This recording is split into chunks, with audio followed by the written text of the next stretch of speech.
My name's Sally, and I'm working on a novel, which I've been working on while I'm here. It's called Less Than Kind, and it's written in a series of letters. I was very nervous about coming to the Metal Cultures Lab, but I've found it incredibly helpful just to have the space to think more long-term about my projects and how I can develop it into a proper living, breathing novel rather than just a series of chunks that I write. The authors that have come in have been amazingly helpful, and Sid Moore, who's been helping us throughout the week, has been a tower of support and knowledge. Yeah, I couldn't have asked for more. I've been lucky enough to be in residency here, so I've been very spoiled and had a wonderful room and lots of peace and quiet in the park, with everything kind of within reach at the same time. So yeah, it's been fantastic. I really couldn't have asked for a better time. I'm going to read an extract from the novel I've been working on.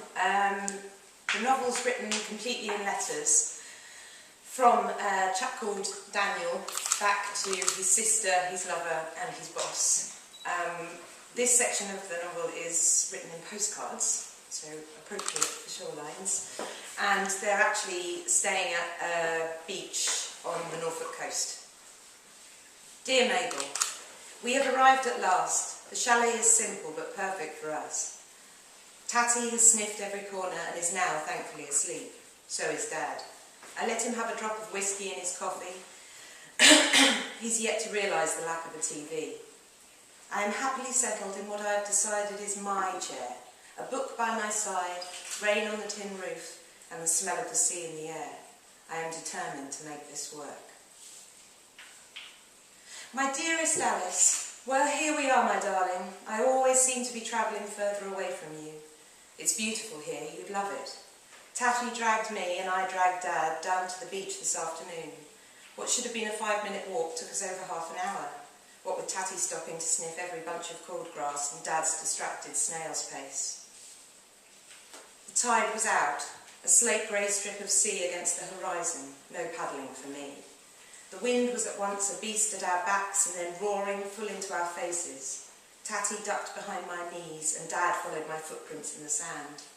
The dry sand lifted and danced across the wet plains, an imitation of the water it had lost.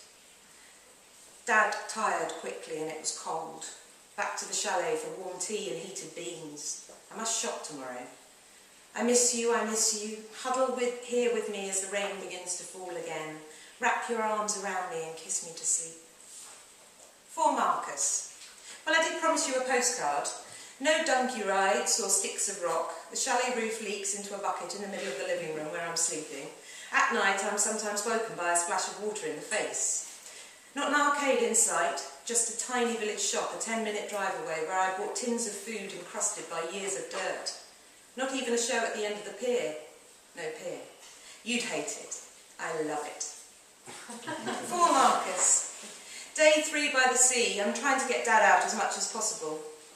I've set him up on a folding chair outside on our little scrap of lawn and put him out there every time the sun shows its face. We're third in a line of identical chalets, but the others are all empty. There are a couple of deluxe-looking caravans in a distant field, but I have to drive to see an unfamiliar face.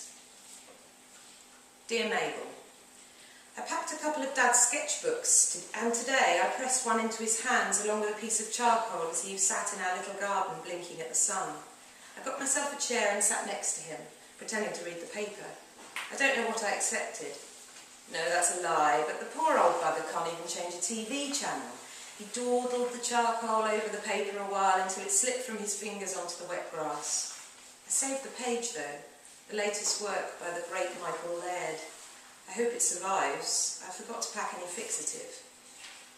Dear Mabel, disaster today. Dad had a fall in the bathroom. I don't even know what he was doing in there, except that sometimes he forgets he's wearing his catheter and tries to go for a piss. His skin's like paper and he tore his leg open on something. There was a lot of blood, but when I got him cleaned up, there wasn't much to it. Nothing worth cutting the trip short for. Dear Mabel, Dad much better. Managed to cobble together a dressing. Felt safe enough to leave him for an hour so I could give Tatty a run by the sea. Their needs are better dealt with separately. The sea surprised me. It had clawed its way up the sand and shingle, and our beach had become a heaving, living thing. Tatty yapped at the waves and dodged their flowing skirts. The sound was remarkable. Tatty was no match for it. The wind chased wave song deep into my ears. I can still hear it. My dearest Alice, I can't believe we've only been here 4 days. And in another way, I can't believe we've been here 4 days. Time has left us here at the edge of everything. A walk today alone.